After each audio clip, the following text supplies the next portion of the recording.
Oser le changement, de Chip Heath et Dan Heath. Traduit de l'anglais par Mark Rosenbaum, lu par François Delève. Un certain nombre de documents n'ont pu être retranscrits en audio.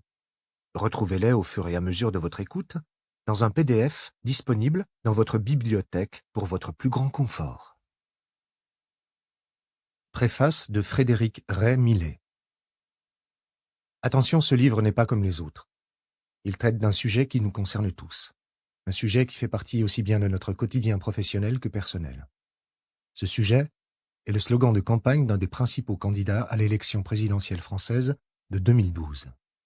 J'ai nommé le changement. Depuis plus de 7 ans, j'interviens comme conseiller en management auprès de clients privés et publics de toute taille, de la TPE aux stars du CAC 40, et le changement est le sujet numéro 1 de toutes nos interventions. Il y a quelques années, un dirigeant d'une entreprise de 15 000 personnes me fit part de sa perception du changement en reprenant une citation de l'ouvrage « Le Guépard » de Lampedusa. « Si nous voulons que tout reste tel que c'est, il faut que tout change. » Cette formulation, aussi saisissante soit-elle, n'est qu'un préambule à l'action. En effet, il ne suffit pas de formuler une volonté de changement pour qu'il s'incarne avec succès au quotidien. De fait, plus de 15 ans de pratique en conseil en management m'incitent à renverser la citation de Lampedusa. Rien ne change et rien ne reste tel quel. Voilà le problème numéro 1 du changement. Pourquoi est-ce que rien ne change alors que tout le monde est d'accord pour changer? Au fond, pourquoi est-ce si dur de changer? Les réponses à ces 2 questions fondamentales se trouvent dans le livre que vous écoutez. Switch, Oser le changement fait sans conteste partie de la catégorie des livres exceptionnels. C'est un livre d'actualité. Je vous défie de rencontrer quelqu'un en 2012 qui ne vous parlera pas de changement. Ce mot est dans tous les discours. Tendez l'oreille, vous verrez. C'est un livre de voyage sur la route du changement. J'ai été séduit par les 9 étapes proposées par les frères Heath. Chacune d'elles est simple à atteindre et dégonfle comme un ballon de baudruche la difficulté de changer. Comme tout livre de voyage, celui-ci est rassurant, car il trace un chemin précis et accessible. C'est un livre qui m'a fait vibrer, car il raconte de vraies histoires de changement. Toutes sont à la fois réelles, les auteurs ont effectué des interviews dans tous les secteurs pour montrer que le changement est possible partout, et émouvantes. Vous découvrirez d'ailleurs en lisant ce livre que les émotions sont un puissant déclencheur de changement. C'est un livre pour chacun de nous. Il vous confortera dans l'idée que le changement est à la portée de tous. D'ailleurs, une petite confidence de vous à moi, j'ai dû m'arrêter plus d'une vingtaine de fois durant la lecture de ce livre, car j'y trouvais sans cesse la description de situations personnelles et professionnelles vécues en 2011. J'aurais aimé lire et préfacer Switch, Oser le changement plus tôt. C'est un livre optimiste. Tout ne doit pas changer radicalement du jour au lendemain. La première étape consiste d'abord à identifier toutes les actions positives que vous entreprenez déjà et à les répéter le plus souvent possible. Paradoxalement, le changement passe aussi par la continuité. Reproduire ce qui marche bien est déjà un bon début. Enfin, c'est un livre rassurant, en lien avec la vraie vie, la nôtre. Les nombreux exemples de processus de changement décrits dans Switch, Oser le changement ne sont pas l'apanage de quelques leaders héroïques qui, touchés par la grâce divine, transforment avec succès leur entreprise. Switch, Oser le changement parle de gens ordinaires, inconnus, comme vous et moi, qui avec peu ou pas de moyens, peu ou pas de pouvoir hiérarchique, entament des processus de changement couronnés de succès. Voilà ce que j'aime par-dessus tout dans ce livre. Ce sont des histoires extraordinaires de gens ordinaires qui illustrent et soutiennent le propos des frères Heath. Quoi de plus motivant pour vous inciter à vous lancer? Mais attention, un changement réussi, ce n'est pas planifier des dizaines de réunions pour que les autres changent. Le changement passe d'abord par vous, que vous décidiez de changer le monde ou votre tour de taille. Sénèque disait « Ce n'est pas parce que les choses sont difficiles que nous n'osons pas. C'est parce que nous n'osons pas qu'elles sont difficiles. » Un long voyage commence par un premier pas. Alors osez le changement, avec ce livre comme carnet de route. Frédéric Rémillet, président d'Ethic Consulting. Introduction. 3 surprises à propos du changement. 1. Un problème de personne ou d'habitude se confond souvent avec un problème de situation. Un samedi de l'an 2000, dans un cinéma des environs de Chicago, un film d'action de Mel Gibson avait été projeté en tout début d'après-midi pour des spectateurs à qui l'on avait offert une boisson sans alcool et un gobelet de pop-corn. On leur avait simplement demandé en échange de bien vouloir rester après la projection pour répondre à quelques questions. Ces cinéphiles allaient, sans le savoir, participer à une étude sur l'irrationalité de leur comportement alimentaire. Le pop-corn qui leur avait été offert était un peu spécial. Il était de très mauvaise qualité. On avait même soigneusement veillé à ce que ce pop-corn soit particulièrement mauvais. On l'avait fait éclater 5 jours plus tôt, et il était tellement rassis qu'il grinçait sous la dent. Un des spectateurs allait d'ailleurs le comparer au polystyrène, et 2 autres, oubliant qu'ils l'avaient eu gratuitement, allaient exiger qu'on les rembourse. Certains avaient reçu un gobelet de taille moyenne, d'autres de grande taille, autant dire un véritable seau. Chaque personne avait reçu le sien, afin de ne pas avoir à le partager. Une seule question intéressait les organisateurs: est-ce que les individus qui avaient reçu un grand gobelet allaient manger plus de pop-corn que les autres? Le format moyen était déjà tellement grand que personne n'était censé pouvoir venir à bout de sa portion de pop-corn. La question que se posaient les chercheurs était donc, en réalité, un peu plus précise. Un spectateur disposant d'une énorme ration inépuisable de pop-corn allait-il en consommer davantage qu'un spectateur disposant d'une ration inépuisable, mais plus petite? Les chercheurs avaient pesé les gobelets avant et après le film, afin de pouvoir mesurer avec précision la quantité de pop-corn ingurgitée par chaque spectateur. Les résultats ont été stupéfiants. Ceux qui avaient reçu des grands gobelets de pop-corn avaient mangé en moyenne 53% de plus que ceux qui avaient reçu des gobelets de taille moyenne. Ils avaient donc absorbé 173 calories de plus, et cela représentait à peu près 21 poignées de pop-corn supplémentaires. L'auteur de l'étude en question, Brian Wansink, qui dirige un laboratoire sur les comportements alimentaires, le Food and Brand Lab de l'université Cornell, a présenté les résultats dans son ouvrage « Conditionné pour trop manger ». Nous avons mené d'autres études sur le pop-corn, et les résultats sont toujours les mêmes. Quels que soient les détails que nous modifions, peu importe que nos spectateurs vivent en Pennsylvanie, dans l'Illinois ou dans l'Iowa, et peu importe le genre de film qu'ils regardent. Toutes nos études aboutissent à la même conclusion. Les gens mangent davantage quand on leur donne une plus grosse ration. C'est tout. Aucune autre théorie ne peut expliquer ce comportement. Ces personnes ne mangeaient pas par plaisir. Le pop-corn était rassis et désagréable à manger. Ils n'étaient pas poussés par le désir de terminer leur gobelet. Les 2 types de gobelets étaient impossibles à terminer. Peu importait qu'ils aient faim ou qu'ils soient rassasiés. La règle est intangible. Celui qui dispose d'une plus grande portion mange plus. Encore mieux, ces spectateurs ont refusé de croire à ces résultats. À l'issue de la projection, après leur avoir fait part de leur constatation, les chercheurs leur ont demandé s'ils pensaient avoir consommé davantage de pop-corn en raison de la plus grande taille du gobelet. La majorité d'entre eux ont trouvé cette idée ridicule. On a entendu des réactions comme « On ne me fera pas avaler ça » ou « Je sais très bien à quel moment je n'ai plus faim ». Imaginons que l'on vous présente ces résultats sans vous informer des 2 types de gobelets. Vous pourriez alors constater que tout le monde n'a pas consommé la même quantité de pop-corn, et que certains, même, semblent avoir voulu tester les limites physiques de l'estomac humain. Fort des données à votre disposition, vous arriveriez facilement à la conclusion que certains mangent raisonnablement, tandis que d'autres sont des goinfres.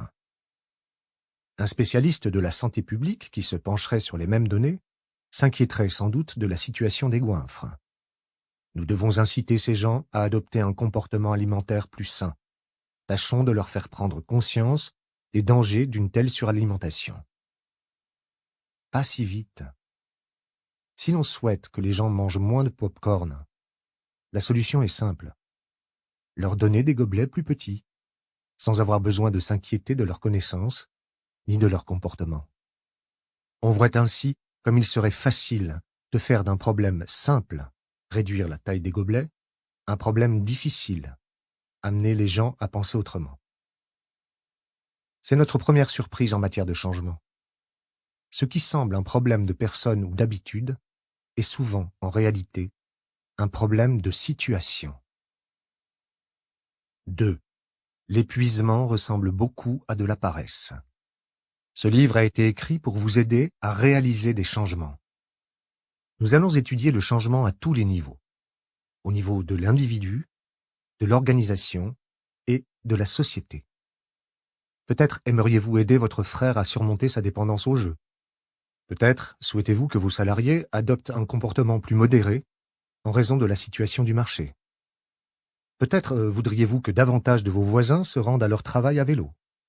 Le plus souvent, de tels sujets sont abordés séparément.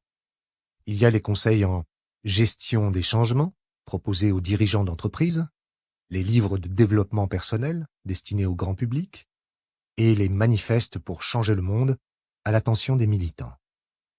C'est regrettable, car les efforts pour réaliser un changement ont tous un point commun. Quel que soit le changement envisagé, il s'agit de commencer à agir différemment. Votre frère doit s'abstenir d'aller au casino et vos voisins doivent commencer à utiliser les transports en commun. En fin de compte, la question est toujours la même. Peut-on obtenir des gens qu'ils commencent à se comporter autrement? Nous anticipons votre objection. Les gens résistent au changement. Les choses ne sont pas aussi simples.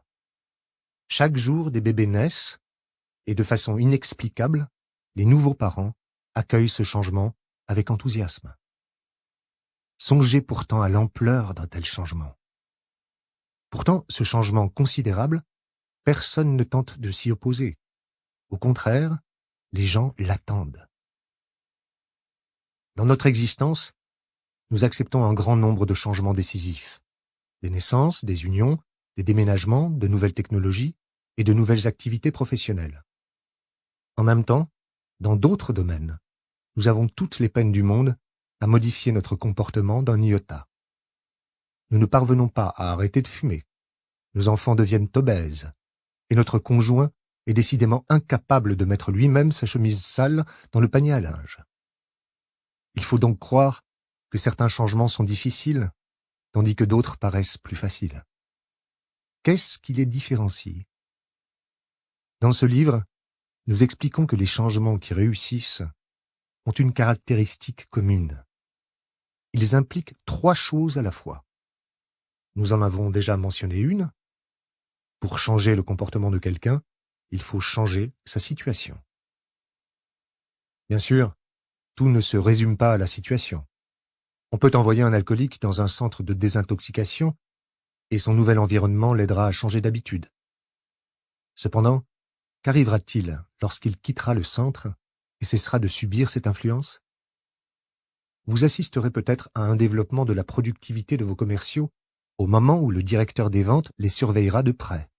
Mais que se passera-t-il ensuite quand la situation redeviendra normale? Le problème, c'est que le cœur et l'esprit sont souvent en désaccord, et ce désaccord est souvent extrême. Prenez par exemple le réveil Clocky. Inventé par une étudiante du MIT, Gauri Nanda, ce réveil n'est pas ordinaire. Il est muni de roues. Le matin, il sonne à l'heure que vous avez programmée, puis se met à rouler, tombe de votre table de nuit et roule dans tous les sens en continuant d'émettre des sons stridents qui vous obligent à lui courir après. Avec le réveil Clocky, vous avez la certitude de ne pas vous rendormir quand l'avenir appartient à ceux qui se lèvent tôt. Et il semble que ce problème concerne beaucoup de monde. Dans les 2 ans qui ont suivi la mise sur le marché de ce modèle, près de 35 000 réveils Clocky ont été vendus aux États-Unis à $50 l'unité, environ 40 €. Et ce, malgré des moyens publicitaires très limités. Pour que les gens changent, il faut qu'une influence s'exerce non seulement sur leur environnement, mais aussi sur les cœurs et les esprits. Le succès de cette invention est révélateur de la psychologie humaine. C'est la preuve fondamentale que nous sommes schizophrènes. Il y a en nous un être, notre être rationnel, qui veut se lever à 6 heures pour pouvoir prendre son temps et faire un peu de sport avant de commencer sa journée de travail. Et il y a un autre être en nous, notre être émotionnel, qui ne désire rien tant que pouvoir dormir encore un peu dans la douceur des draps et des couvertures. Si votre côté émotionnel a tendance à l'emporter, alors vous faites partie des acheteurs potentiels de Cloky. Ce qui est bien avec cet appareil, c'est qu'il permet à votre côté rationnel de prendre le dessus. Il est tout simplement impossible de continuer à se prélasser sous la couette pendant qu'un réveil intrépide court dans toute la pièce. Pour ne pas mâcher nos mots, Cloky n'est pas un produit pour les gens équilibrés. Cette schizophrénie, naturellement présente en nous, est une chose bien étrange. Mais nous n'y pensons pas souvent car nous y sommes habitués. Quand nous décidons de nous mettre au régime, nous jetons les petits biscuits salés et sucrés, car notre être rationnel sait bien qu'autrement, lorsque notre être émotionnel est en proie à une fringale, nous n'avons aucune chance de nous retenir. La seule chose à faire est d'écarter la tentation. La conclusion est inévitable. Notre cerveau n'est pas d'accord avec lui-même. Le cerveau vu par les psychologues. En psychologie, on considère que le cerveau est constitué de 2 systèmes indépendants qui fonctionnent simultanément à tout moment. 1. Il y a d'abord ce que nous appelons le côté émotionnel. C'est notre partie instinctive, celle qui ressent la douleur et le plaisir. 2. Puis, il y a notre côté rationnel, appelé aussi le système réflectif ou conscient. C'est la partie qui réfléchit, analyse et anticipe. Ces dernières décennies, les psychologues ont beaucoup appris sur ces 2 systèmes. Mais bien entendu, la tension entre ces 2 systèmes est une chose connue depuis longtemps. Platon disait que nous avions dans notre tête un attelage composé de 2 chevaux, dont l'un se cabre et que le fouet et l'aiguillon ensemble maîtrisent difficilement. Freud a parlé d'un « ça » égoïste et d'un surmoi consciencieux, et d'un moi faisant office d'intermédiaire entre les deux. Plus récemment, les économistes comportementalistes ont parlé de planification et d'exécution. Pour nous, cependant, cette tension ne se reflète nulle part mieux que dans une analogie proposée par Jonathan Haidt, psychologue à l'Université de Virginie, dans son magnifique ouvrage « The Happiness Hypothesis ». Selon Haidt, notre côté émotionnel est un éléphant et notre côté rationnel est son conducteur. Perché au sommet de son animal, le conducteur tient les rênes et semble être le maître. Cependant, le contrôle qu'il exerce est précaire, compte tenu de sa taille si petite par rapport à celle de l'éléphant. En cas de désaccord sur la direction à prendre, le conducteur est toujours perdant. Face à sa monture de 6 tonnes, il ne fait pas le poids. La plupart d'entre nous ne connaissent que trop bien ces situations dans lesquelles notre éléphant l'emporte sur notre conducteur. C'est sans doute votre cas, s'il vous est déjà arrivé par exemple de rester trop longtemps au lit, de trop manger, de téléphoner à votre ex à minuit, de tergiverser, d'essayer en vain d'arrêter de fumer, de sauter une séance de sport, de vous emporter et de prononcer des paroles que vous avez regrettées par la suite, d'abandonner les cours d'espagnol ou de piano, de refuser de prendre la parole en public parce que la peur vous domine, etc. Heureusement, personne ne compte les points. L'éléphant, c'est-à-dire la partie émotionnelle et instinctive de nous-mêmes, présente une faiblesse évidente. Sa paresse, son côté capricieux, cette tendance à toujours préférer le profit immédiat, la crème glacée, aux dépens du bénéfice à long terme, mincir. Quand les efforts pour changer échouent, c'est généralement la faute de l'éléphant, sachant qu'il s'agit le plus souvent de consentir des sacrifices à court terme pour des bénéfices à long terme. Nous limitons nos dépenses aujourd'hui pour présenter un meilleur bilan l'année prochaine, ou nous renonçons à une crème glacée aujourd'hui pour avoir une meilleure silhouette l'année prochaine. Nous sommes souvent incapables de changer, parce que le conducteur qui est en nous ne parvient pas à maintenir l'éléphant sur la bonne trajectoire jusqu'à destination. À l'envie de gratification immédiate de l'éléphant s'oppose la force du conducteur, qui est sa capacité de penser sur le long terme, de prévoir et de planifier. Tout ce que votre chien ou votre chat ne sait pas faire. Ce qui peut cependant vous surprendre, c'est le fait que l'éléphant aussi ait des points forts remarquables, et le conducteur des points faibles paralysants. L'éléphant n'est pas toujours le coupable. Il représente aussi l'amour, la compassion, la sympathie et la loyauté. Cet instinct féroce avec lequel vous protégez ceux que vous aimez, c'est l'éléphant. Cette force que vous sentez en vous quand vous vous levez pour défendre vos propres intérêts, c'est aussi l'éléphant. Plus important encore, quand on envisage un changement, c'est grâce à l'éléphant que les choses se font. Progresser vers un but, qu'il soit noble ou pas, suppose l'énergie et le dynamisme de l'éléphant. Cette force est l'image inversée de la grande faiblesse du conducteur. Le conducteur a tendance à trop analyser et à réfléchir au lieu d'agir. Vous connaissez sûrement des gens qui ont ce problème. Une amie qui peut passer 20 minutes à hésiter sur le menu du dîner, ou un collègue qui peut réfléchir pendant des heures à de nouvelles idées mais qui semble incapable de prendre une décision. Si vous voulez changer les choses, il vous faut l'un et l'autre, le conducteur et l'éléphant. Le conducteur prévoit et dirige, l'éléphant fournit l'énergie. Par conséquent, si vous savez stimuler le conducteur chez vos collaborateurs, mais pas l'éléphant, ils auront une bonne compréhension de la situation, mais ils n'auront pas la motivation nécessaire. Si vous savez stimuler l'éléphant, mais pas le conducteur, ils seront passionnés, mais leur énergie ne sera pas canalisée. Dans un cas comme dans l'autre, ce déséquilibre peut être paralysant. La nourriture, une tentation épuisante. Quand l'éléphant et le conducteur sont en désaccord sur la direction à suivre, un problème se pose. Le conducteur peut s'y retrouver temporairement. Il peut tirer sur les rênes assez fort pour que l'éléphant se soumette. C'est ce que vous faites quand vous utilisez votre volonté. Mais il ne peut dominer longtemps l'animal, car il s'épuise vite à ce jeu. Pour pouvoir nous faire une opinion claire sur ce sujet, examinons le comportement des étudiants de premier cycle ayant participé à une étude sur la perception de la nourriture. On leur avait demandé de ne rien manger durant les 3 heures précédant l'expérience. On les avait ensuite fait entrer dans une pièce où régnait une odeur appétissante de biscuits au chocolat. Sur une table, située au centre de la pièce, étaient disposés 2 bols. L'un contenait des chocolats et des biscuits aux pépites de chocolat encore tièdes. L'autre contenait des radis.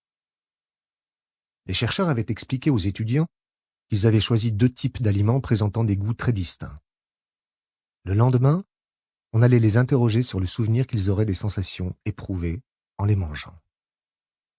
Les chercheurs ont demandé à la moitié des étudiants de manger chacun 2 ou 3 biscuits et des chocolats, mais pas de radis. Aux autres, ils ont demandé de manger 2 ou 3 radis, mais pas de biscuits ni de chocolat. Les chercheurs ont ensuite quitté la pièce avec l'idée quelque peu sadique de tenter les malheureux étudiants condamnés à se contenter des radis alors que leurs camarades savouraient les biscuits chauds. Il va sans dire que ceux qui avaient droit aux friandises n'avaient pas trop de difficulté à résister aux radis. Malgré la tentation, tous les participants ont respecté les règles. Aucun des étudiants censés manger les radis n'a subtilisé la moindre pépite de chocolat. La volonté en action. Officiellement, c'était la fin de l'expérience. D'autres chercheurs sont arrivés pour mener une étude censée ne pas présenter de lien avec la précédente. Il s'agissait de comparer l'aptitude à résoudre des problèmes entre des étudiants et des lycéens de classe terminale. Il s'agissait, en fait, d'inciter les étudiants à bomber le torse et à prendre au sérieux la tâche suivante. Les chercheurs ont présenté aux étudiants une série de problèmes consistant à tracer des formes géométriques compliquées, sans croiser les lignes ni lever le crayon. Ils leur ont fourni de nombreuses feuilles pour qu'ils puissent recommencer autant de fois qu'ils le voulaient. En réalité, ces problèmes étaient conçus pour être sans solution. Il s'agissait de voir combien de temps les étudiants allaient persévérer dans une tâche éprouvante et frustrante avant d'abandonner. Les étudiants qui avaient eu droit aux biscuits au chocolat et qui n'avaient donc pas été soumis à la tentation ont abandonné en moyenne au bout de 19 minutes et après 34 essais infructueux. Les mangeurs de radis ont été moins persévérants. Ils ont abandonné au bout de 8 minutes en moyenne, soit moins de la moitié du temps passé par les mangeurs de biscuits, et après seulement 19 tentatives. Pourquoi ce découragement si rapide? La réponse a de quoi surprendre. Ils ne se contenaient plus. Des études comme celle-ci ont permis aux psychologues de constater que la maîtrise de soi était une ressource épuisable. C'est comme les tractions sur un appareil de gymnastique. La première traction est facile, mais à chaque répétition, vos muscles sont un peu plus fatigués. Et vous finissez par ne plus pouvoir soulever la barre. Les mangeurs de radis avaient épuisé leur capital de maîtrise de soi en résistant à la tentation des biscuits. Lorsque leur éléphant, de manière inévitable, a commencé à s'impatienter, « C'est trop difficile, c'est fatigant, je n'y arrive pas », leur conducteur n'a plus trouvé la force de tenir les rênes plus de 8 minutes. Quant aux mangeurs de biscuits, leur conducteur était en pleine forme, ce qui lui a permis de maîtriser l'éléphant pendant 19 minutes. La maîtrise de soi est une ressource épuisable. Voilà un constat fondamental. Quand nous parlons de maîtrise de soi ou de self-control, ce n'est pas au sens précis du terme, comme pour désigner la volonté de lutter contre un vice, le tabac, l'alcool ou les biscuits. Nous parlons d'une forme plus générale de supervision de soi. Songez à la façon dont fonctionne votre mental quand vous recadrez un employé, quand vous montez une étagère ou quand vous apprenez une nouvelle danse. Vous êtes attentif aux mots que vous employez ou aux mouvements que vous effectuez. Quelqu'un supervise la tâche. La maîtrise de soi, c'est aussi ça. Comparez cela avec toutes les situations dans lesquelles votre comportement ne paraît pas supervisé. Quand vous conduisez, par exemple, vous avez l'impression de ne pas pouvoir vous souvenir des derniers kilomètres que vous avez parcourus. Quand vous prenez une douche, ou lorsque vous préparez votre café du matin, vous accomplissez des gestes machinalement, tout en pensant à autre chose. Une grande partie de ce que nous faisons dans la journée est, pour ainsi dire, plus automatique que supervisée. Et c'est très bien ainsi car les tâches supervisées sont les plus éprouvantes. De nombreuses études montrent que l'autosupervision est épuisante. Ainsi, quand les gens sont confrontés à des choix et à des dilemmes, comme dresser la liste des invités à un mariage ou choisir un nouvel ordinateur, ils présentent généralement une moins bonne aptitude à résoudre les problèmes. Dans une étude, on a demandé à la moitié des sujets de refouler leurs émotions pendant que leur était projeté un film démoralisant montrant des animaux malades. À l'autre moitié, on a demandé de laisser libre cours à leurs émotions et de ne pas refouler leurs larmes. Après la projection, on a constaté que les membres du premier groupe avaient moins d'endurance physique que ceux du second groupe. Les études montrent que nous perdons le contrôle de nous-mêmes dans des situations très diverses. Quand nous contrôlons l'impression que nous donnons aux autres, affrontons la peur, contrôlons nos dépenses, ou essayons de nous concentrer sur une instruction simple, comme par exemple « ne pensez surtout pas à un ours blanc », etc. Pourquoi ce constat est-il important? Lorsqu'on essaye de changer, on s'efforce généralement de modifier des comportements qui sont devenus automatiques. Et cela suppose une supervision attentive de la part du conducteur. Or, ce qui flanche quand on perd la maîtrise de soi, c'est la force mentale nécessaire pour penser de façon créative, pour se concentrer, pour réfréner ses pulsions et pour persévérer sans se laisser décourager par la frustration ou par l'échec. En d'autres termes, ce qui flanche, c'est précisément ce dont on aurait besoin pour réaliser un grand changement. Il est par conséquent faux de dire que le changement est difficile parce que les gens sont trop paresseux ou parce qu'ils résistent trop au changement. C'est l'inverse. Le changement est difficile parce que les gens s'épuisent. C'est la deuxième surprise concernant le changement. Ce qui passe pour de la paresse est souvent de l'épuisement.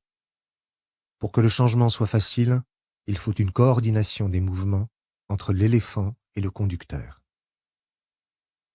3. La résistance découle souvent d'un manque de clarté. Quand l'éléphant l'emporte sur le conducteur. Jon Stegner était convaincu que la société pour laquelle il travaillait, une grosse manufacture, gaspillait de l'argent en grande quantité. J'ai pensé que nous avions la possibilité de réduire les coûts d'achat d'environ 1 milliard d'euros sur les 5 prochaines années, aurait déclaré Stegner, selon John Kotter et Dan Cohen, dans leur ouvrage The Art of Change. Pour réaliser ces économies, un changement important s'imposait. Stegner savait qu'il lui fallait convaincre son patron.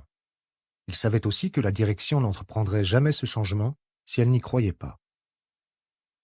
À la recherche d'un exemple convaincant, qui puisse démontrer que de mauvaises habitudes avaient lieu dans l'entreprise, Stegner chargea un étudiant en stage d'été d'enquêter sur un simple petit détail, les gants portés par les ouvriers. Cet étudiant entreprit d'identifier tous les types de gants utilisés dans les différentes usines et de calculer combien cela leur coûtait. Il a bientôt pu établir que les unités de production achetaient 424 modèles de gants différents. En effet, on s'adressait à différents fournisseurs et les prix étaient négociés de façon séparée. Ainsi, une même paire de gants qu'une usine payait 5 $ pouvait être payée 17 $ par une autre usine. Plus le changement envisagé est important, plus l'effort entraînera une perte de maîtrise de soi. À la demande de Stegner, ce stagiaire s'est procuré un spécimen de chacun des 424 modèles de gants et a collé sur chaque paire une étiquette mentionnant le prix payé.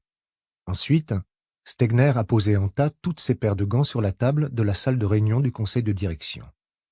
Puis il a invité l'ensemble des directeurs des divisions à visiter cette exposition très particulière. Il raconte. Nos directeurs se sont retrouvés devant une grande table où trônait un énorme tas de gants. Ils ont contemplé ce spectacle pendant 1 minute, puis ils ont commencé à poser des questions. Nous achetons vraiment tous ces modèles de gants? Eh bien, en fait, oui. Vraiment? Oui, vraiment. Ils se sont alors intéressés aux étiquettes. 2 paires de gants paraissaient identiques. Et cependant, l'une coûtait 3,22 $ et l'autre 10,55 $. Il est normalement rare que ces gens ne trouvent rien à dire, mais ce jour-là, ils en sont restés bouche bée. Dans les jours qui ont suivi, cet empilement de gants est devenu une exposition itinérante.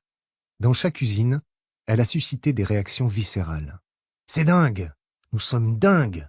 Il faut faire en sorte que cela ne se produise plus !» Stegner a rapidement obtenu carte blanche pour réaliser le changement voulu. La compagnie a changé ses habitudes en matière d'achat et a économisé beaucoup d'argent. Un résultat heureux que tout le monde souhaitait. Sauf bien sûr les vendeurs de gants qui avaient réussi à leur vendre 17 $, des gants qui valaient 5 $. Soyons francs.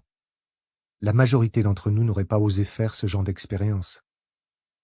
Nous aurions trouvé plus facile de nous adresser simplement au conducteur plutôt qu'à l'éléphant. Nous aurions préparé de beaux tableaux, des méthodes pour réduire les coûts, des recommandations concernant le regroupement de l'offre et la centralisation des achats. Stegner, lui, a préféré déverser un tas de gants sur une table et inviter les dirigeants de sa société à venir les contempler. Un bel exemple de courage de la part d'un cadre d'entreprise. Stegner savait qu'il ne pourrait faire changer les choses qu'à condition de mettre l'éléphant de ses collègues de son côté. S'il avait fait appel à leur rationalité, il aurait probablement obtenu des hochements de tête approbateurs, et les directeurs auraient sans doute demandé la tenue d'une réunion de suivi dans 6 semaines, pour ensuite la reporter. Les collègues de Stegner auraient admis qu'une modification du système des achats s'imposait, et que ce serait un important projet pour l'année suivante. Ne l'oubliez pas, si vous sollicitez le conducteur qui est en chacun de vos collègues, mais pas leur éléphant, ils comprendront quel est l'objectif souhaitable, mais ils n'auront pas la motivation nécessaire pour l'atteindre. Comme on l'a vu, Le conducteur peut maîtriser l'éléphant pendant un moment, mais il ne peut prolonger longtemps son effort. En revanche, dès que vous sollicitez les émotions, le changement se réalise. Stegner a bousculé un peu ses collègues, il leur a ouvert les yeux. Ils ont d'abord pensé « nous sommes dingues », puis ils ont pensé « nous pouvons arranger cela ». Chacun a pu trouver une idée pour tenter de résoudre ce problème de gants, et par extension, le problème du processus d'achat dans son ensemble.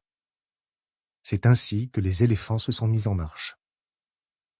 On ne s'attend généralement pas à ce qu'une histoire de changement dans laquelle des millions de dollars sont en jeu se présente sous cette forme. L'effort en direction du changement est venu d'un seul salarié, qui s'est fait assister d'un simple stagiaire. Il a suffi de s'intéresser à un unique accessoire. La démonstration ne ressemblait en rien à l'objectif proposé, et pourtant, la méthode de Stegner a été efficace. C'est là le pouvoir d'un discours qui s'adresse à la fois au conducteur et à l'éléphant. Quand le conducteur immobilise l'éléphant. Il est vrai qu'un éléphant indocile peut mettre en échec une tentative de changement. Mais n'oublions pas que le conducteur a ses propres problèmes. Il est nombriliste, il analyse trop et il fait du surplace. Quand il n'est pas sûr de la direction à prendre, il a tendance à obliger son éléphant à tourner en rond. Comme on va le voir, cette tendance est ce qui explique la troisième et dernière surprise à propos du changement. Ce qui semble être de la résistance n'est souvent qu'un manque de clarté. Deux chercheurs et enseignants en médecine de l'Université de Virginie-Occidentale, Steve Boose Butterfield et Bill Reger, ont réfléchi à un moyen d'inciter les gens à manger plus sainement. Grâce à de précédentes recherches, ils savaient que les gens ont plus de chances de changer leurs habitudes quand ils ont une perception très claire du nouveau comportement à adopter. Malheureusement, manger plus sainement est tout sauf un objectif concret. Par où fallait-il commencer? Quel aliment fallait-il cesser de manger ou commencer à consommer? Fallait-il changer ses habitudes au petit déjeuner, au déjeuner ou au dîner? À la maison? Au restaurant? Il existe un nombre illimité de façons de manger plus sainement. Surtout si l'on songe à la situation de départ de l'Américain moyen. C'est précisément le genre de situation dans laquelle le conducteur aura tendance à faire du surplace, à analyser et à se tourmenter sans jamais aller de l'avant. En y réfléchissant, ces deux chercheurs ont repensé au lait. La plupart des Américains en consomment, et comme nous le savons tous, le lait est une abondante source de calcium. Cependant, dans le menu type des Américains, le lait est aussi la plus grande source de graisse saturée. Des calculs ont permis une observation remarquable. Si les Américains remplaçaient le lait entier par du lait à 1%, ce qui correspond à peu près à notre lait demi-écrémé, leur régime type cesserait tout de suite de dépasser les niveaux de graisse saturée recommandés par les autorités sanitaires. Comment arriver à ce que les Américains se mettent à consommer un lait écrémé? Faire en sorte que ce lait soit dans leur réfrigérateur.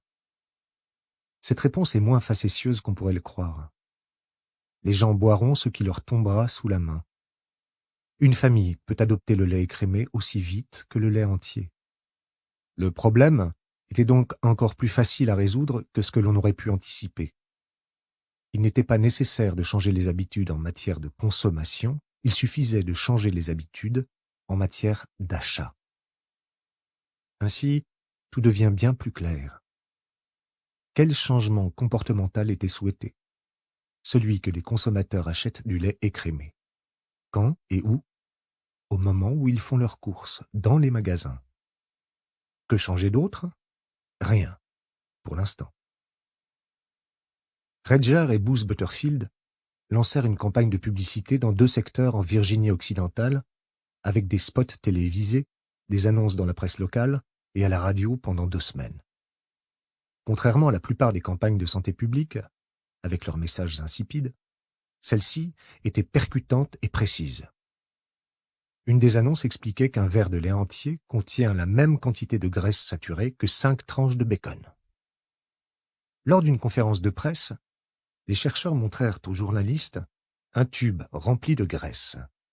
C'était l'équivalent de la quantité de graisse contenue dans 2,2 litres de lait entier. Notez la façon dont les chercheurs sollicitent l'éléphant. Dredger et Booth Butterfield enregistrèrent les statistiques de vente de lait dans les 8 magasins situés à l'intérieur du secteur étudié. Avant leur campagne, la part de marché du lait écrémé était de 18%. Après la campagne, elle a grimpé à 41%, et 6 mois plus tard, elle se stabilisait à 35%. Cela nous conduit à notre dernière remarque concernant le moyen de réussir un changement. Il faut donner aux gens une direction parfaitement claire. Vous comprenez à présent l'importance de ce principe. Il s'agit d'éviter que le conducteur fasse du surplace. Imaginez que l'on demande aux gens d'adopter des habitudes plus saines. Songez aux diverses manières dont ils pourraient interpréter cela. Le conducteur en eux ne finirait pas de se demander « Dois-je manger davantage de céréales et moins de viande ?» Ou le contraire ? « Dois-je prendre des vitamines ? Et si je fais plus d'exercice, puis-je en contrepartie m'offrir une glace ? Vaut-il mieux boire du cola light ? Ou l'édulcorant est-il pire que les calories ? » Ce qui semble être de la résistance n'est souvent qu'un manque de clarté.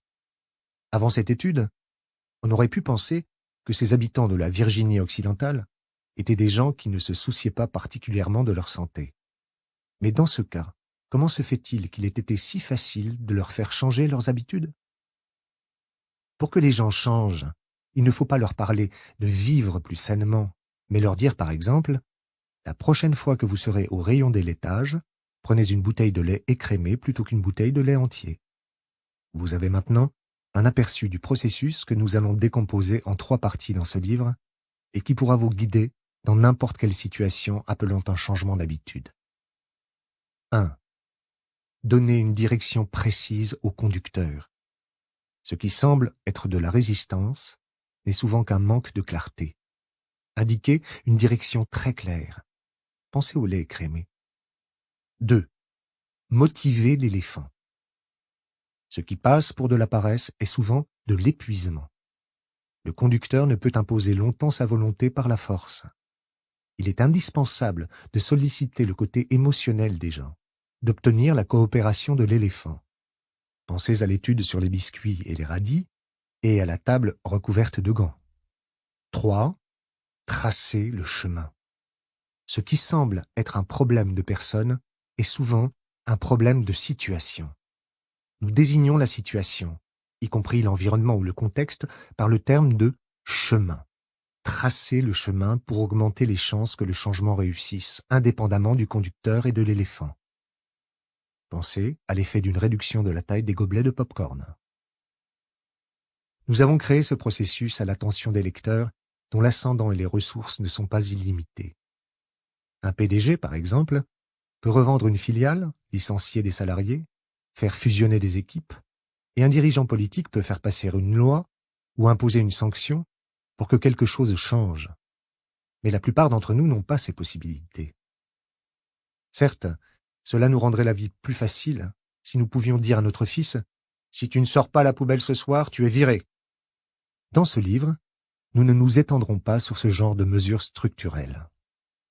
Si nous espérons que notre approche vous sera utile, nous sommes conscients, et il faut que vous le soyez aussi, qu'il ne s'agit pas d'une solution miracle. D'une part, cette approche est incomplète. Nous avons délibérément laissé de côté un certain nombre de grandes idées sur le changement afin de mettre au point un processus assez simple pour être pratique. D'autre part, il existe une bonne raison pour laquelle un changement peut être difficile. Le monde ne va pas toujours dans le sens que vous souhaitez. Vous voulez changer la façon d'agir des autres, mais ils ont leur mot à dire. Vous pouvez amadouer, influencer, inspirer ou motiver les gens. Mais il arrive qu'un salarié préfère perdre son emploi plutôt que de renoncer à ses habitudes dans lesquelles il se conforte. Il arrive qu'un alcoolique veuille continuer à boire, quelles que puissent être les conséquences. Par conséquent, nous ne promettons pas de rendre le changement facile, mais nous pouvons au moins le rendre plus facile. Notre objectif est de vous enseigner une méthode fondée sur plusieurs dizaines d'années de recherche scientifique, qui soit assez simple pour que vous l'assimiliez et assez souple pour que vous puissiez l'appliquer dans diverses situations, en famille, au travail, dans votre vie sociale, etc. Pour changer un comportement, vous devez diriger le conducteur, motiver l'éléphant et définir le chemin à suivre. Si vous êtes capable de faire les trois à la fois, vous pourrez réaliser des changements considérables, même si vous ne disposez que d'un pouvoir et de ressources limitées.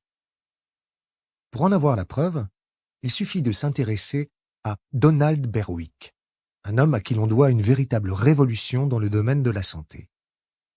En 2004, Donald Berwick, médecin et PDG de l'Institute for Healthcare Improvement, IHI, avait son idée sur la façon dont il était possible de sauver de nombreuses vies humaines.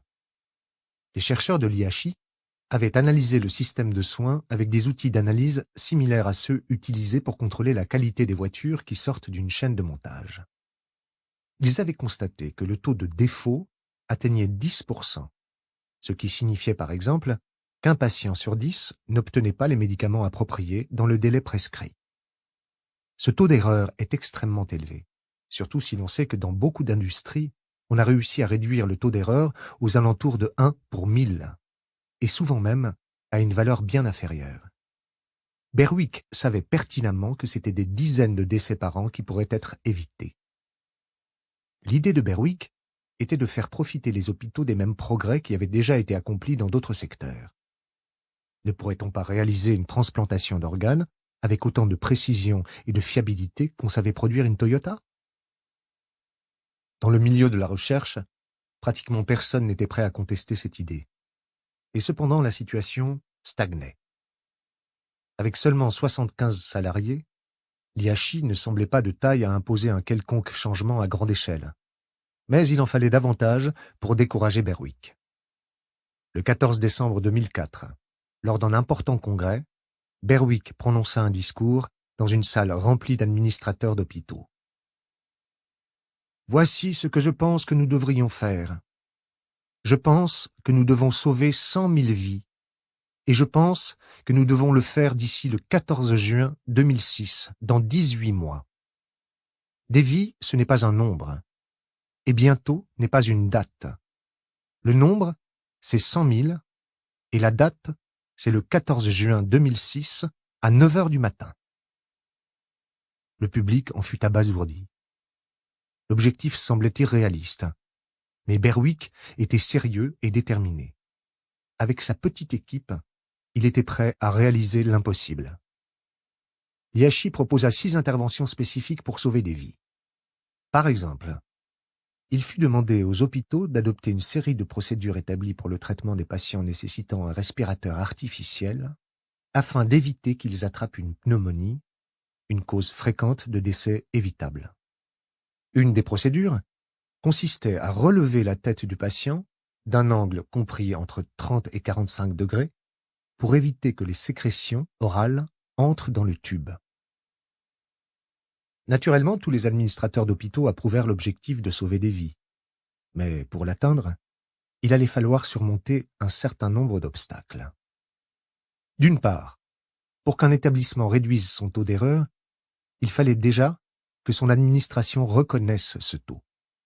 Il fallait donc que les établissements de soins admettent que des patients mouraient par suite d'erreurs ou de négligence.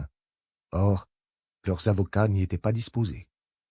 Berwick avait conscience de la réticence des hôpitaux à admettre leurs erreurs. Lors de son intervention du 14 décembre, la mère d'une fille morte à cause d'une erreur médicale était venue lui dire « Je suis un peu sans voix et je suis un peu triste parce que je me dis que si cette campagne avait eu lieu il y a 4 ou 5 ans, ma fille serait guérie.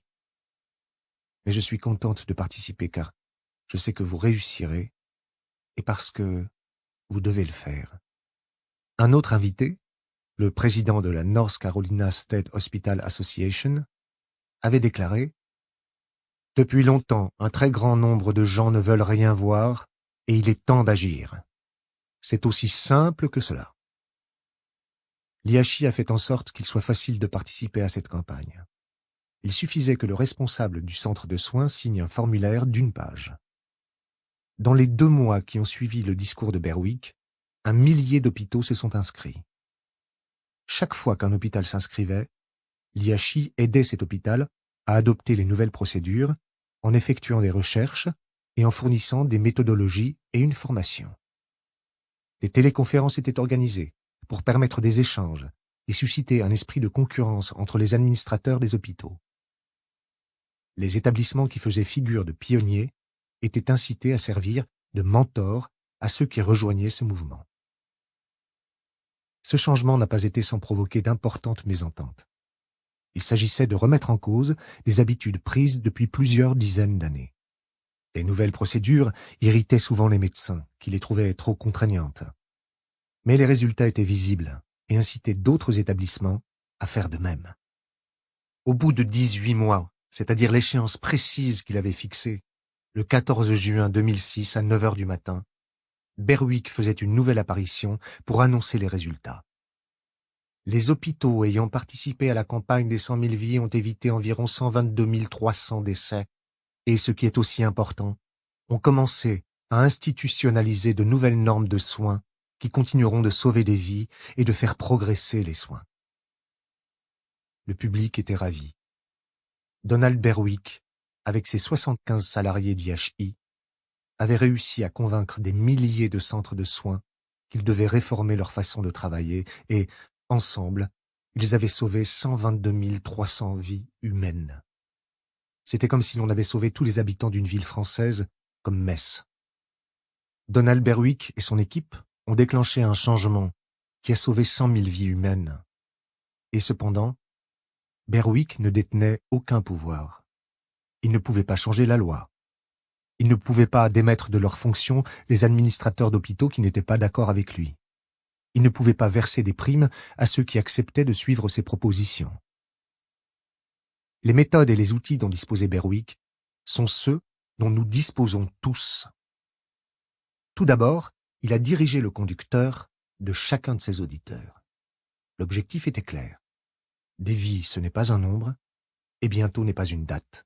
Le nombre, c'est 100 000, et la date, c'est le 14 juin 2006 à 9 heures du matin. Mais cela n'aurait pas suffi. Il fallait qu'il aide les responsables des hôpitaux à comprendre comment ils pouvaient y parvenir. Et il ne pouvait pas se contenter de leur dire « faites un effort ». Il a donc proposé 6 mesures spécifiques, dont on savait qu'elles permettaient de sauver des vies, comme par exemple relever la tête des patients sous respirateur artificiel. En s'en tenant à ces 6 mesures, Berwick a fait en sorte d'éviter d'épuiser le conducteur en lui imposant des changements incessants. Ensuite, il a motivé l'éléphant chez ses interlocuteurs. Il a fait en sorte qu'ils éprouvent le besoin d'un changement. Parmi son auditoire, nombreux étaient ceux qui connaissaient le problème, mais cela ne suffisait pas pour qu'ils agissent. Berwick, lui, a confronté son public à une mère qui avait perdu sa fille à cause d'une erreur médicale. Je me dis que si cette campagne avait eu lieu il y a 4 ou 5 ans, ma fille serait guérie. Berwick a aussi pris soin de motiver ceux qui n'avaient pas assisté à sa présentation. Il a présenté à ses interlocuteurs non pas le défi de restructurer le système de santé ou d'obtenir la qualité totale pour les soins, mais le défi de sauver 100 000 vies humaines, un discours qui parle à l'éléphant qui est en chacun de nous. Enfin, il a défini le chemin à suivre. Il a fait en sorte que le changement soit plus facile à réaliser, un formulaire d'1 page, des instructions étape par étape, une formation, des groupes de soutien et des mentors. Il a défini un contexte qui allait permettre plus facilement aux responsables hospitaliers de réussir cette réforme. Berwick savait aussi que ce type de comportement est contagieux. Il a utilisé une pression de groupe pour convaincre les centres de soins de participer à cette campagne. L'autre hôpital de cette ville s'est engagé à participer à sauver 100 000 vies humaines. Voulez-vous vraiment lui laisser cette supériorité morale? Il a aussi mis ceux qui avaient des difficultés à réaliser ces changements en relation avec ceux qui les avaient réussis, selon le principe des mentors chez les alcooliques anonymes. Il a ainsi créé un groupe de soutien.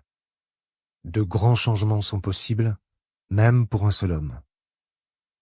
Dans ce livre, vous découvrirez l'expérience de personnes qui, comme Berwick, ont su réaliser d'importants changements tout en disposant de peu de ressources et de peu de pouvoir au sens formel du terme. Vous découvrirez un entrepreneur qui a sauvé sa petite société en faisant de ses salariés sceptiques des champions du service à la clientèle. Un jeune homme qui, à peine terminé ses études supérieures, a sauvé une espèce menacée de disparition. Un patron qui a réussi à faire en sorte qu'un de ses collaborateurs cesse de se conduire comme un crétin. Et un thérapeute qui a su remettre dans le droit chemin des gens qui maltraitaient leurs enfants. Si vous souhaitiez qu'un changement se réalise dans votre famille, dans votre association humanitaire, dans votre entreprise ou dans la société, vous devez agir de 3 manières à la fois. En dirigeant le conducteur, en motivant l'éléphant et en définissant le chemin à suivre. Partie 1. Diriger le conducteur. Chapitre 1. Trouver les éléments prometteurs. Préférer une solution locale plutôt qu'importée. Le pouvoir des habitudes locales. En 1990, Jerry Sternin travaillait pour Save the Children, un organisme international qui vient en aide aux enfants dans le besoin et était chargé d'ouvrir un nouveau bureau au Vietnam. Le gouvernement de ce pays avait invité Save the Children à combattre là-bas la malnutrition. Mais Sternin avait reçu un accueil plutôt froid. Le ministre des Affaires étrangères lui avait fait savoir qu'au sein de l'équipe gouvernementale, on n'appréciait pas forcément sa présence, et avait ajouté « Vous avez 6 mois pour changer cela ».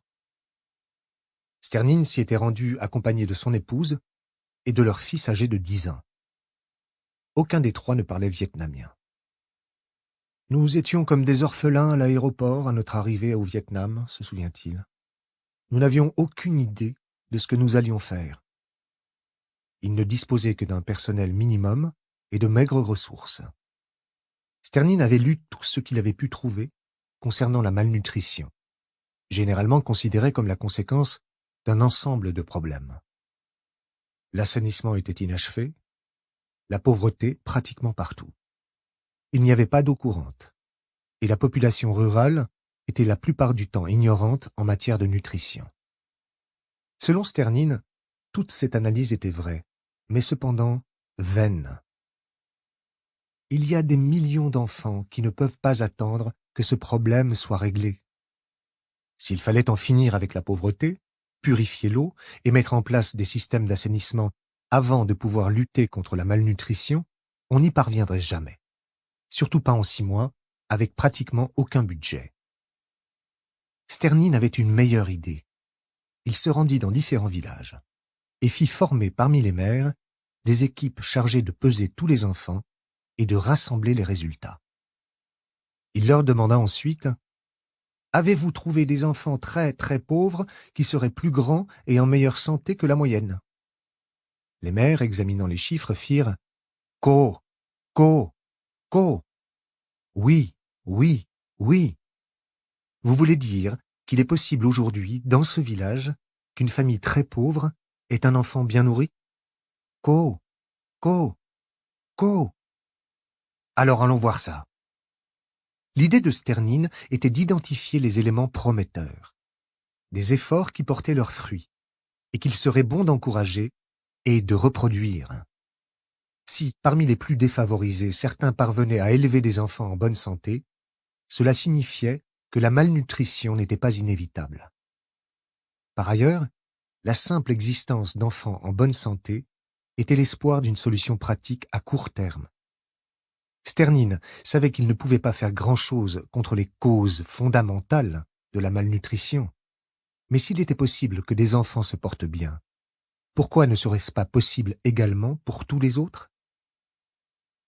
Remarquons que Sternin s'adressait au conducteur, chez ses mères, et qu'il s'efforçait de diriger ce conducteur.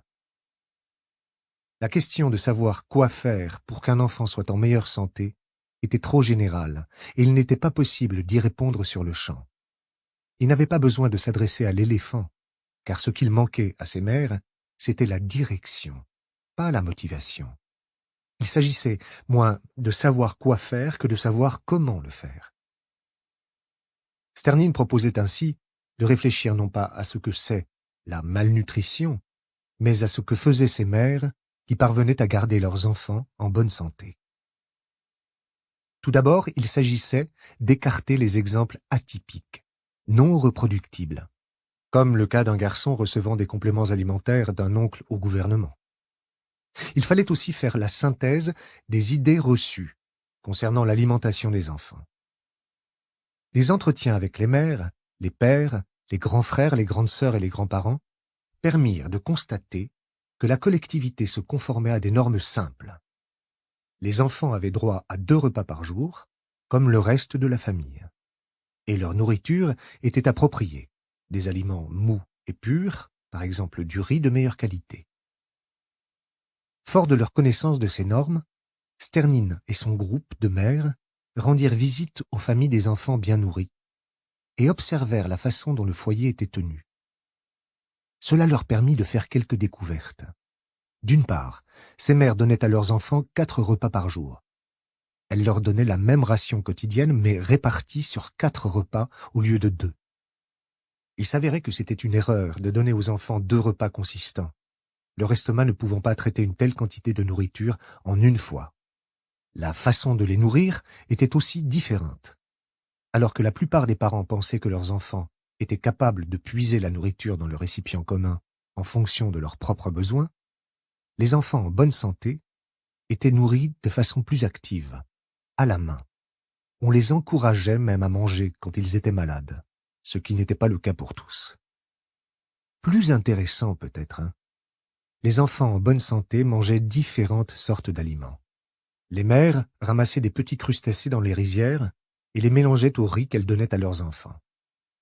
Dans la collectivité, les adultes mangeaient ces crustacés, mais ne les considéraient pas comme faisant partie d'une alimentation appropriée pour leurs enfants. Ces mères ajoutaient aussi à la mixture des feuilles de patates douces, considérées comme un aliment de second choix. Ces innovations diététiques, même si elles pouvaient paraître curieuses, avaient un effet remarquable. Elles apportaient aux enfants les protéines et les vitamines dont ils avaient réellement besoin. Venant de l'extérieur, Sternine n'aurait jamais pu anticiper ces pratiques. Il ne connaissait rien aux feuilles de patates douces. Il s'agissait d'une solution locale tirée de l'expérience. Et c'est ce qui la rendait réaliste et durable. Cependant, il ne suffisait pas d'avoir découvert la solution. Encore fallait-il faire adopter ces habitudes par les autres mères. À la place de Sternine, la plupart des gens auraient été tentés de faire une annonce, de réunir le village et de formuler des recommandations. Venez, venez tous et écoutez bien, j'ai étudié votre problème et j'ai maintenant la réponse. Voici mes 5 règles pour combattre la malnutrition. Sternine procéda autrement. La connaissance ne change pas les comportements, disait-il.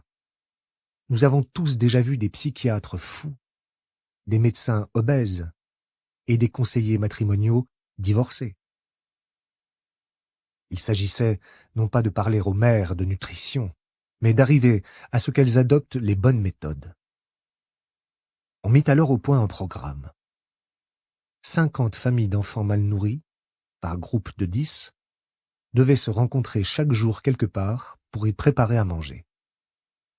Ces familles devaient apporter des crevettes, des crabes et des feuilles de patates douces. Avant de faire ensemble la cuisine, les mères devaient se laver les mains en utilisant du savon. D'après Sternine, elles découvraient ainsi une nouvelle façon de faire et de penser. Mais surtout, ce changement était le leur. Il se fondait sur un savoir et une culture propre à leur village. Le rôle de Sternine avait simplement été de les aider à comprendre qu'elles pouvaient elles-mêmes triompher de la malnutrition. En organisant ces groupes de cuisinières, Sternine s'était occupé aussi bien du conducteur que de l'éléphant. Il s'était occupé du conducteur en donnant des instructions très précises. Voici comment préparer un bon repas avec des crevettes et des feuilles de patates douces. Il avait aussi donné de l'espoir à l'éléphant. Il y a un moyen de faire que mon enfant soit en meilleure santé, et ce n'est pas si difficile. c'est à ma portée. Le chemin importait également. À partir du moment où les mères étaient nombreuses à agir, la pression sociale continuait à être forte. Les séances de cuisine avaient fait changer la culture du village. Cette méthode, consistant à exploiter les éléments prometteurs, permet d'éviter le problème que poserait une solution importée. Imaginez les réactions du public français si un dirigeant politique proposait d'adopter le système de santé américain ou l'inverse. Nous avons tous tendance à penser que nous sommes les plus intelligents. En recherchant des éléments à valoriser dans le village même, Sternine faisait en sorte que la solution soit locale plutôt qu'importée. La tâche aurait été bien plus difficile s'il avait tenté d'implanter un système provenant d'un autre village. Ses interlocutrices auraient sans doute protesté. Elles auraient dit que les habitants de l'autre village sont différents, que leur propre situation est plus compliquée, que la solution de l'autre village n'est pas applicable ici, etc. Trouver sur place des éléments prometteurs permet donc de résoudre plusieurs problèmes à la fois. Il n'y a là rien de surprenant, sachant que pour réussir à changer, il faut coordonner les trois parties, le conducteur, l'éléphant et le chemin. Dans ce livre, nous traitons d'une seule partie à la fois, mais en n'omettant jamais de rappeler que ce qui concerne le conducteur, par exemple, ne sera pas sans influence sur l'éléphant ni sur le chemin. Il est rare que les concepts ne soient pas interdépendants. 6 mois après l'arrivée de Sternine dans ce village du Vietnam, 65% des enfants étaient désormais mieux nourris. Par la suite, quand des chercheurs de l'école de santé publique de l'université Emory sont allés au Vietnam pour y recueillir des données, ils ont constaté que même des enfants qui n'étaient pas nés au moment où Sternine était reparti se portaient aussi bien que ceux qui avaient bénéficié directement de l'action de Sternine. Le changement avait perduré. Ce succès a commencé à s'amplifier, comme l'explique Sternine. Nous avons pris les 14 premiers villages à différentes phases du programme et nous en avons fait un laboratoire social. Des gens qui voulaient reproduire ce modèle de nutrition sont venus de tout le Vietnam. Tous les jours, ils sont allés étudier dans cette université vivante, dans ces villages, pour toucher, sentir, renifler, observer et écouter. Ils se sont ainsi formés, puis ils sont retournés dans leur village où ils ont appliqué ces recettes jusqu'à ce que cela fonctionne. Ce programme s'est étendu à 2,2 millions de Vietnamiens dans 265 villages. Notre université vivante est devenue un modèle à l'échelon national pour apprendre aux villageois à lutter contre la malnutrition au Vietnam. Cette histoire est un bel exemple d'héroïsme. Avec un budget minuscule, Sternine et sa petite équipe de gens convaincus ont réussi une formidable avancée contre la malnutrition. C'est d'autant plus remarquable qu'ils n'étaient pas des spécialistes. Ils n'étaient pas arrivés avec des réponses, mais seulement avec une profonde foi dans le pouvoir des éléments prometteurs. Les éléments prometteurs tracent le chemin. Le conducteur qui est en nous présente un certain nombre de points forts. Il réfléchit, il prévoit, et il peut infléchir le futur dans un sens positif. Cependant, comme on l'a vu, le conducteur a aussi un affreux point faible, une tendance à faire du surplace. Il adore contempler, analyser et, pire, il dirige presque toujours son analyse vers les problèmes plutôt que vers les éléments prometteurs. Vous vous souviendrez facilement d'une conversation avec une de vos amies qui ressassait de façon quasi obsessionnelle sa dernière dispute avec son mari. Mais pouvez-vous vous rappeler du jour où un ami avait consacré ne serait-ce que quelques minutes à analyser la raison pour laquelle quelque chose fonctionnait bien? Bien sûr, de telles qualités d'analyse peuvent être très utiles. Nombreux sont les problèmes qu'une bonne analyse permet de résoudre. Cependant, lorsqu'un changement s'impose, trop d'analyse peut tuer l'effort. Le conducteur aura tendance à voir trop de problèmes et à consacrer trop de temps à les analyser. Dans l'exemple de Jerry Sternin, des dizaines de spécialistes avaient analysé la situation du Vietnam. Le conducteur en eux n'avait cessé de réfléchir aux problèmes de l'acheminement de l'eau, de l'assainissement, de la pauvreté et de l'ignorance. Ils avaient rédigé des avis, des comptes rendus de recherche et des plans de développement, mais n'avaient rien changé du tout. Dans les moments difficiles, le conducteur voit des problèmes partout, et bien souvent l'analyse le paralyse. Le conducteur tourne en rond indéfiniment, sauf si on lui donne une direction claire. C'est pourquoi il importe de pouvoir le diriger, lui montrer vers quoi tendre, comment agir, quelle destination suivre. C'est pour cela qu'il est si important d'identifier les éléments prometteurs. Ces éléments constituent la meilleure chance de pouvoir diriger le conducteur et de réussir à faire changer les choses. Ou trouver des solutions quand tout semble perdu. « L'école, ça craint », disait Bobby, un élève de 3e. John G. Murphy, le psychologue de l'école, était déjà surpris que Bobby soit venu le voir. 7 de ses professeurs l'avaient adressé à un psychologue en raison de sa mauvaise conduite. Il était toujours en retard, faisait rarement ses devoirs, perturbait les cours et proférait souvent des menaces contre ses camarades dans les couloirs de l'établissement. La vie privée de Bobby n'était pas moins chaotique.